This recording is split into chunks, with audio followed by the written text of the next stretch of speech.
Hello guys, நாங்கள் இன்றைக்கி HTML முதலாவது பேஜ் ஒரு வெப் பேஜ் எப்படி செய்யணும்னு பார்ப்போம். அதுக்கு முதல்ல நான் ஒரு ஃபோல்டர் ஒன்று க்ரியேட் பண்ணுறேன். ரைட் கிளிக் பண்ணி நியூ ஃபோல்டர். ஓகே, இதுக்கு நான் வெப்சைட் வந்து பேர் கொடுக்குறேன். ஓகே, நான் இதுக்கெல்லாம் எல்லா விஷயம் வெப்சைட் சேவ் எல்லா விஷயம் எல்லா டாக்குமெண்ட்ஸும் இதுக்கு நான் சேவ் பண்ணணும். ஓகே, ஃபஸ்ட் நான் ஒரு ஃபைல் ஒன்று க்ரியேட் பண்ணுறேன். டெக்ஸ்ட் டாக்குமெண்ட், பிகாஸ் HTML வந்து ஒரு டெக்ஸ்ட் டாக்குமெண்ட், ஒரு டெக்ஸ்ட் எடிட்டர் வந்து செய்கிற டாக்குமெண்ட் தான். ஓகே, அதுக்கு நான் வந்து சாம்பிள் சும்மா சாம்பிள் கொடுக்குறேன். பார்த்தீங்கன்னா எக்ஸ்டென்ஷன் வந்து TXT, ஏதாவது டெக்ஸ்ட் வந்து இருக்குது, அதை நம்ம வந்து HTML மாற்றிக்கணும். ஓகே, மாற்றியாச்சு. பார்த்தீங்கன்னா நான் வந்து ப்ரௌசரில் கூட ஓப்பன் பண்ணி காட்டுறேன். ப்ரௌசரில் வெயிட் பண்ணுறது கொஞ்சம். ஓகே, இந்த கூகுள் ஓப்பன் ஆகிட்டு இது எம்டியாக இருக்குது. பிகாஸ் நான் வந்து ஒன்றுமே வந்து எழுதலை, அப்போ நான் வந்து பிளாங்க் பேஜாக இருக்குது. ஓகே, இதெல்லாம் வந்து நான் யூஸ்வலாக யூஸ் பண்ணுற டெக்ஸ்ட் எடிட்டர் வந்து சொல்லிக்கிறேன். ப்ராக்கெட்ஸ் அதை வந்து ஓப்பன் பண்ணுறேன்.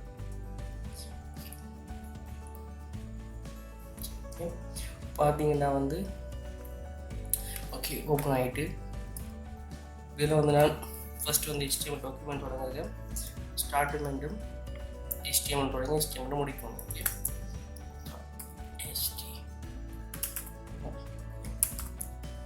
முடிக்கணும்.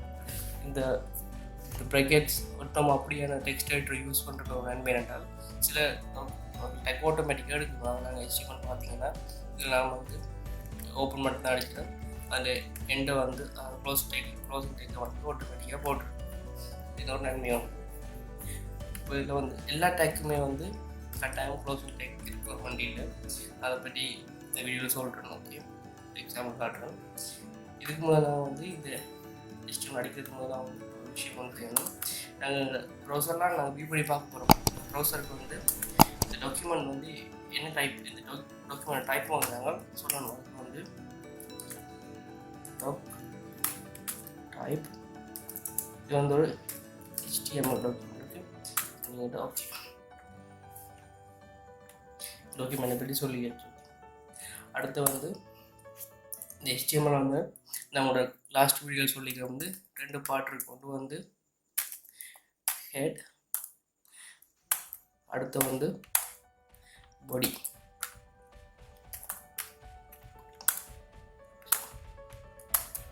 ஓகே, இந்த ஹெட்டுக்கு வந்து நாங்கள் முதல்ல என்ன செய்ய போகிறோம்னா, நாங்கள் எந்த கேரக்டர் என்கோடிங் யூஸ் பண்ணுறோம் வந்து யூசர் ஏஜென்ட்டுக்கு சொல்லணும். சரி, அதுக்கு நாங்கள் வந்து மெட்டான்ற ஒரு டெக்கை வந்து நாங்கள் யூஸ் பண்ண போகிறோம்.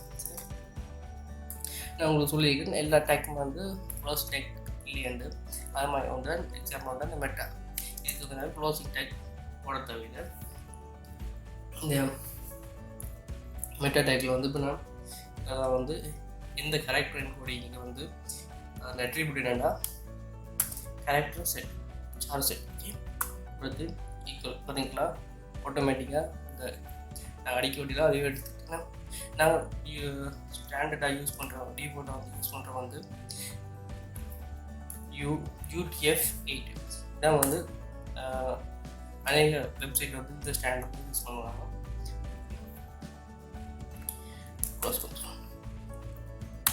அடுத்து வந்து நான் இன்னும் ஒரு டெக் யூஸ் பண்ணுறேன். அது ஒரு மெட்டா டெக் தான். இது வந்து நேம். இந்த நேம் வந்து என்ன கொடுக்க போகிறோம்னா டிஸ்கிரிப்ஷன். ஓகே, கண்டென்ட் வந்து என்னென்னா page for exploring HTML.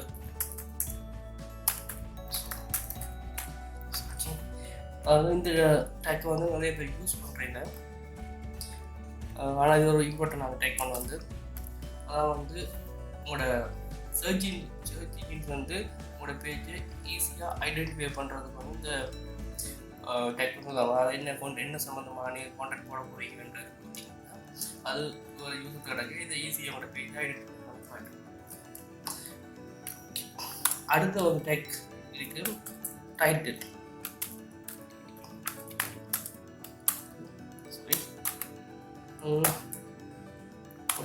Title அந்த டைட்டில் வந்து என்னென்னா உங்களோட ப்ரௌசர் மேல் டெப் இருக்குது தானே வந்து இந்த டெப் காட்டுறேன் பாருங்க. இது வந்து HTML பேஜ். ஓகே நான் சேவ் பண்ணுறேன். ஓகே கண்ட்ரோல் எஸ் வந்துன்னா சேவ் ஆகும். ஓகே வந்து பார்த்தீங்கன்னா இப்போ பாருங்கள்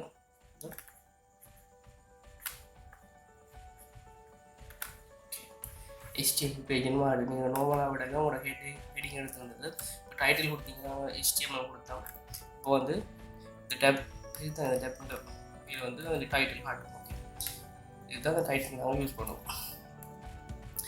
அடுத்தது பார்த்தீங்கன்னா இந்த டைட்டிலுக்கு வந்து நாங்கள் முக்கியமாக எக்ஸ்டர்னல் ஃபைல்ஸை வந்து லிங்க் பண்ணுறதுக்கு உதவும். நீங்கள் எக்ஸ்டர்னல் ஒரு CSS ஃபைல் வச்சுருப்பீங்க, சரி அதே மாதிரி ஒரு வெப்சைட்டில் இருந்து சில ஃபைல் URL வந்து லிங்க் பண்ணிருக்காங்க. ஸோ அப்படி செய்ய வந்து அதில் வந்து நாங்கள் என்ன ஹெட்டுக்கு நம்ம வந்து சேவ் பண்ணுவோம்.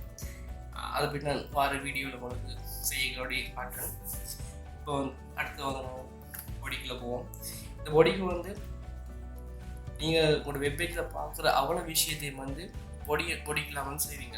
நீங்கள் பொடிக்கு செய்கிற அவ்வளோ விஷயத்த உங்களோட ப்ரௌசரில் வந்து டிஸ்பிளே ஆகும். எக்ஸாம்பிள்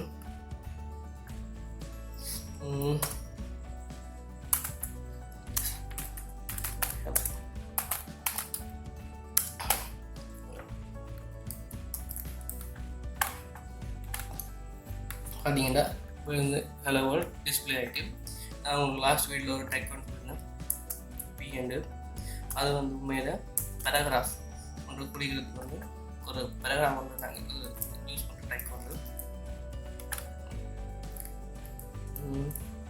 ஓகே பார்த்தீங்கன்னா கொஞ்சம் கூட வித்தியாசம் தெரிஞ்சுட்டு அது மேலே இருந்து இப்போ வந்து ஒரு ஆரம்பிக்க ஒன்று இடத்துல வந்து ஆரம்பிச்சிருக்கோம். ஓகே பரவாயில்ல.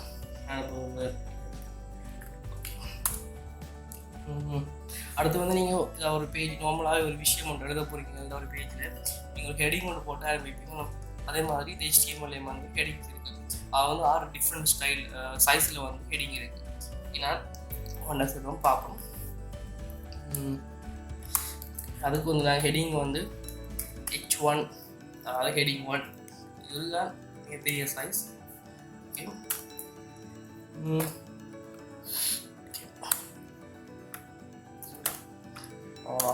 சொல்லு டிஃபால்ட்டாக அடிச்சு ஆட்டோமேட்டிக்காக எடுக்கும். Okay page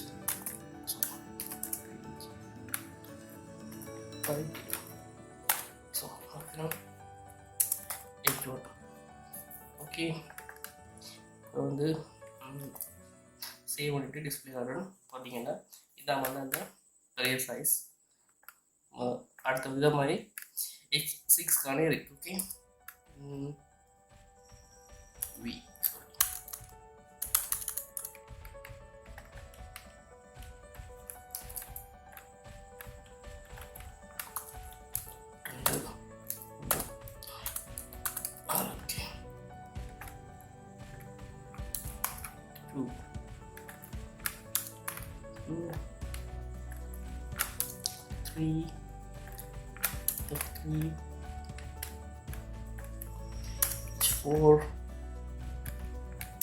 H4 H5